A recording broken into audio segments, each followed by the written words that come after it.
दोस्तों आज के वीडियो में मैं बात करने वाला हूँ थर्ड सर्विसिंग के एक्सपीरियंस के बारे में बात करने वाला हूँ। उसके बाद मैं बात करने वाला हूँ कि थर्ड सर्विसिंग में कितना खर्चा आता है। देखो दोस्तों, बहुत सारी चीज़ों पे है ना, वो डिपेंड रहता है कि आपका एक्सपेंस कितना जाने वाला है।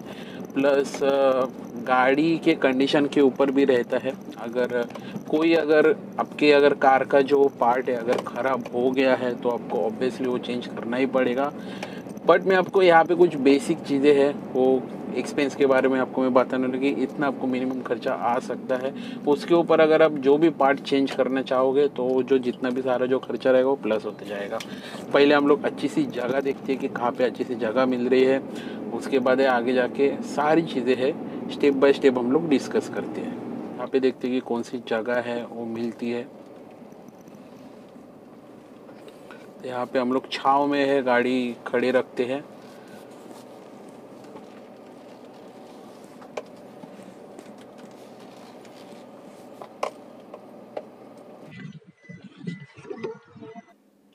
पहले हम लोग बात करते हैं कि थर्ड सर्विसिंग हमें कभी करना पड़ता है। तो थर्ड सर्विसिंग का जो ड्यू रहता है वो 10,000 किलोमीटर के बाद या फिर 1 साल के बाद, मतलब दोनों भी, जो भी आपका नज़दीक है, मतलब 10,000 किलोमीटर हुए तो आपको थर्ड सर्विसिंग करना पड़ेगा, या फिर 1 साल हो गया है आपके कार को तो आपको थर्ड सर्विसिंग करना पड़ेगा। दोस्तों, हमारी जो थर्ड सर्विसिंग रहती है, जो फ्री सर्विस रहती है, वो इतनी इम्पोर्टेंट क्यों मानी जाती है कंपेयर टू फर्स्ट सर्विस और सेकंड सर्विस? क्योंकि थर्ड सर्विसिंग में जो इंजन ऑयल रहता है वो चेंज होता है, उसके साथ जो रहता है वो ऑयल फिल्टर रहता है वो चेंज होता है। जब भी हमारी कार है वो मैन्युफैक्चर होती है तभी इंजन ऑयल है वो जो कंपनी से वो डालती है। तो 10,000 किलोमीटर के बाद एक मेजर सर्विस है ये मानी जाती है। अभी हम लोग बात करते हैं थर्ड सर्विसिंग के एक्सपीरियंस के बारे में। देखो दोस्तों, एक्सपीरियंस बहुत ही मैटर करता है, क्योंकि मुझे पता है कि ये वीडियो देखने के बाद बहुत सारे जो कार ओनर है उनकी थर्ड सर्विसिंग या फिर पेंडिंग रहेगी, या फिर उन्होंने अभी भी थर्ड सर्विसिंग उनकी हुई रहेगी। तो एक्सपीरियंस हर एक कार ओनर का बहुत ही मैटर करता है यहाँ पे। मेरा जो एक्सपीरियंस है वो जो फर्स्ट सर्विसिंग पे था, जो सेकंड सर्विसिंग में था, वही सेम थर्ड सर्विसिंग में है। मैं देख रहा था वहाँ पे जाके कि एग्जैक्टली ये लोग क्या कर रहे हैं। तो मुझे इतना कुछ ऐसा मेजर वर्क करते कुछ देखा ही नहीं, क्योंकि कार में एक्चुअल में इतना कुछ काम भी नहीं था। और जो मैंने फर्स्ट सर्विसिंग के समय जो एक्सपीरियंस जो मैंने शेयर किया था, सेकंड सर्विसिंग के समय जो एक्सपीरियंस शेयर किया था, सेम है। थर्ड सर्विसिंग का भी एक्सपीरियंस मेरा सेम है। ये लोग क्या करते हैं कि जो नट बोल्ट वगैरह सब टाइट करते हैं, और जो ग्रीसिंग वाला पार्ट रहता है वहाँ पे ग्रीस लगाते हैं, वहाँ कहाँ पे ऑयल लगाने का वहाँ पे ऑयल लगाते हैं। मतलब एक नॉर्मल जैसे इंस्पेक्शन रहता है कार का, वैसे सेम थर्ड सर्विसिंग पे होता है। जब भी आप थर्ड सर्विसिंग के लिए जाते हो तो एग्जीक्यूटिव हमेशा आपसे एक सवाल करता है कि आपके कार में आपको कुछ इशू फेस हो रहे हैं क्या। तो उस प्रोसेस के लिए डिमांड रिपेयर करके बोला जाता है। तो डिमांड रिपेयर में मैंने दो चीज़ें थी जो मैंने उनको बोली थी, जो मैं एक्चुअल में फेस कर रहा था। पहली बात था कि घेर का जो शिफ्टिंग था वो प्रॉपरली नहीं हो रहा था, मतलब अटक अटक के घेर जो शिफ्ट हो रहे थे, मतलब फील हो रहा था कि बहुत ही हार्ड शिफ्ट हो रहे घेर।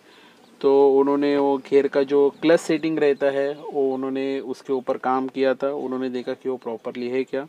दूसरा है वो मैं इशू फेस कर रहा था, ये जो लेफ्ट साइड का जो व्हील है जैसे भी खड्डे में जाता था तो एक अलग तरीके से एक नॉइज़ है वो क्रिएट करता था, जैसे चू चू करके एक नॉइज़ था वो क्रिएट करता था। तो मैंने उनको वो भी डिमांड किया था, तो उन्होंने रैम के ऊपर कार को उठाया था और पूरी तरह से चेक किया था। और यहाँ पे कुछ नट बोल्ट्स रहते हैं उनको उसने फिट किया, और उसके बाद जो नॉइज़ आ रहा था वो अभी भी उसका जो नॉइज़ है वो नहीं आ रहा है। तो इसके रिगार्डिंग उन्होंने एक अच्छा काम किया और जो मेरा जो इशू था वो सॉल्व करके दिया। अभी दोस्तों हम लोग बात करते हैं कि आपको थर्ड सर्विसिंग में कितना खर्चा आ सकता है। मुझे कितना खर्चा है वो भी मैं आपको बताऊंगा। सबसे इम्पोर्टेंट जो पार्ट रहता है वो रहता है ऑयल की, आप ऑयल कौन सा आप डाल रहे हो।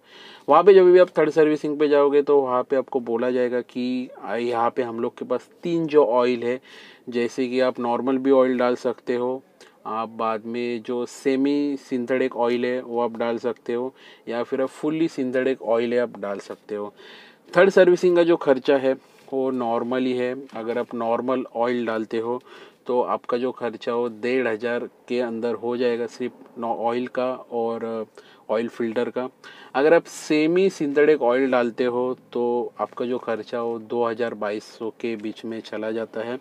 अगर आप जो है वो फुल्ली सिंथेटिक डालते हो तो आपका जो खर्चा है थर्ड सर्विसिंग का वो 3 से 3,500 के बीच में चला जाता है। अभी ये डिपेंड है कि आप थर्ड सर्विसिंग के दौरान आप कौन सा ऑयल डाल रहे हो। ऑयल के बारे में एक वीडियो बना होगा दोस्तों, क्योंकि ऑयल के बारे में मैंने बहुत सारी इन्फॉर्मेशन है वो वहाँ से मैंने ग्रैब कर ली है। वहाँ पे जाने के बाद ही मेरे को पता चला कि ऑयल है वो 3 प्रकार के आते हैं। मेरे माइंड में सिर्फ एक ही जो टाइप्स का था वो ऑयल था, वो था। बट वहाँ पे देखा तो वहाँ पे 3 चॉइसेस है। वहाँ पे बाद में मैंने बहुत सारा जो इंक्वायरी किया वहाँ पे, और मेरे जो 1-2 फ्रेंड्स हैं उनसे भी मैंने बात किया, तो पूरा जो इन्फॉर्मेशन है वो कलेक्ट करके मैंने फाइनली डिसीजन लिया कि मुझे सेमी सिंथेटिक ऑयल डालने का है। तो दोस्तों यहाँ पे जो मुझे जो ऑयल का जो खर्चा आया ना, वो सेमी सिंथेटिक ऑयल का वो 1645 प्लस 18% टैक्स के साथ में बता रहा हूँ। मैं पूरी जो अमाउंट बताओगे 18% टैक्स के साथ बता रहा हूँ। आपको जो बिल भी यहाँ पे अभी दिखता रहेगा। तो मुझे 1645 का मुझे सिर्फ ऑयल का मेरे को खर्चा आया, सेमी सिंथेटिक ऑयल का। उसमें मैंने कैस्ट्रॉल का डाला और मैग्नेटिक ऑयल था। उनके पास कैसे पूरी तरह से बैरल रहते हैं, तो आपके पास कोई चॉइसेस नहीं रहता है। आप जो भी सीरीज़ का ऑयल बोलोगे, तो जैसे कि आपको सेमी सिंथेटिक डालने का, फुल्ली सिंथेटिक डालने का है बाद में, या फिर आपको नॉर्मल ऑयल डालना है, तो उनके पास पूरी तरह से बैरल रहते हैं। वहाँ से पाइप निकालते हैं और जो भी रहता है क्वांटिटी रहता है वो मेजर करते हैं। जैसे कि हमारी जो वैगनर है उसमें 2.9 लीटर का ऑयल आता है, तो उन्होंने 2.9 वो मेजर किया और ऑयल डाला। और ऑयल हमेशा आप ध्यान में रखो ऑयल डालते वक्त कि आप उनको बोलोगे जब भी आप ऑयल डालोगे तो मेरे सामने डालो, तो आपको एक श्योरिटी मिल जाता है कि यस उन्होंने जो ऑयल है वो चेंज किया। नहीं तो आपको पता भी नहीं चलेगा कि उन्होंने ऑयल चेंज किया कि नहीं किया। वैसे तो एक्चुअली कोई भी सर्विस सेंटर ऐसा नहीं करता है कि विदाउट ऑयल चेंज किए हुए जो कार है वो डिलीवरी करता है। बट आपको एक श्योर शॉट आपको गारंटी मिल जाएगी कि ऑयल है उन्होंने चेंज किया है, तो डिमांड करो कि ऑयल जो मेरे सामने ही चेंज होना चाहिए। दूसरी जो चीज़ थी वो थी ऑयल फिल्टर। तो देखो दोस्तों, ऑयल फिल्टर हमेशा चेंज होता है जब भी आप कोई भी किसी भी प्रकार का ऑयल है वो चेंज करते हो। तो ऑयल फिल्टर का इतना कोई चार्जेस नहीं रहता है। मुझे जो आया वो 76 प्लस 18%, मतलब कुछ 102-103 रुपये का ये ऑयल है वो चला जाता है। अभी दोस्तों हम लोग बात करते हैं कि मैंने थर्ड जो चीज़ है वो कौन सी चेंज की, वो है एसी एयर फिल्टर। देखो दोस्तों, एसी एयर फिल्टर ये ऑप्शनल चीज़ है। आपको ऐसा लग रहा है कि आपका इतना ट्रैवल नहीं हुआ है तो आप नहीं चेंज कर सकते हो। मेरा एक्चुअली बहुत ज़्यादा ट्रैवल हुआ था, और जहाँ भी मैंने ट्रैवल किया था वहाँ पे बहुत सारा डस्ट था, तो मैंने वो चेंज किया। एसी एयर फिल्टर नॉर्मली क्या रहता है कि जो आपको कूलिंग आती है एसी से, जो एयर पास होती है, बस वो एक क्लीन करती है। तो मैंने वो एसी एयर फिल्टर मैंने चेंज किया। एसी एयर फिल्टर का जो मुझे कॉस्टिंग पड़ा वो 164 प्लस 28% टैक्स, लगभग कुछ 210 रुपीज़ प्राइस हो जाता है। तो उतना मुझे कॉस्टिंग है वहाँ पे करना पड़ा। एक ऑप्शनल चीज़ है, आपको चाहे तो आप कर सकते हो या फिर आप नहीं कर सकते हो। हम लोग बात करते कि उन्होंने प्रिकॉशंस रिलेटेड कौन सी चीज़ें वो कार में की थी, और ये जो है वो मस्ट है। मतलब आप नॉर्मल भी काम करने को जाओगे तो भी आपको ये सारी चीज़ें का जो चार्जेस है वो पे करना पड़ेगा। आपको पता है कि वॉशिंग के बाद तो जो फ्लोर मैट डालते तो उनका उन्होंने कुछ 2 रुपये चार्जेस लिया। बाद में जो गैस किट है, मुझे एग्जैक्टली पता नहीं कि वो गैस किट कहाँ पे उन्होंने यूज़ किया है, बट कोई बड़ी चीज़ नहीं रहेगी, कुछ 5 रुपए की किया चीज़ है। बाद में उन्होंने कवरिंग किया था पूरी तरह से, मतलब जो पे कवर किया था उन्होंने पूरे सीट को कवर किया था। बाद में स्टीयरिंग को कवर किया था, तो उसका कुछ 17 से 18 प्लस 18% GST लगा है। तो ये जो चीज़ है आपको मस्ट वहाँ पे करनी पड़ेगी। और आपकी कार अगर किसी भी तरीके से सर्विस सेंटर में जाती है, मतलब छोटे से छोटा भी काम करने के लिए जाते हैं, तो वहाँ पे सैनिटाइजेशन मस्ट उन्होंने किया है। तो मुझे सैनिटाइजेशन का कुछ वहाँ पे 175 रुपीज़ प्लस टैक्स मुझे पे करना पड़ा। अभी हम लोग बात करते हैं कि मुझे एग्जैक्टली कितना खर्चा आया। तो मुझे खर्चा आया 2,972 रुपीज़ का खर्चा आया। इसमें जो है वो सारी चीज़ें इंक्लूड है, सैनिटाइजेशन लेके पूरी तरह से सारी चीज़ें इंक्लूड है, वाइपर से लेके वगैरह। तो वाइपर है वो एडिशनल मैंने डाला है, वो इतना मस्त नहीं था पर मेरे ख़राब हुए थे तो इसके लिए वाइपर मैंने डाल दिया। तो उसका मैं जो है अमाउंट में रिमूव कर रहा हूँ। तो सारी चीज़ें मतलब वाइपर का अगर मैं अमाउंट रिमूव करता हूँ तो कुछ 2264 रुपीज़ है वो अमाउंट हो जाता है।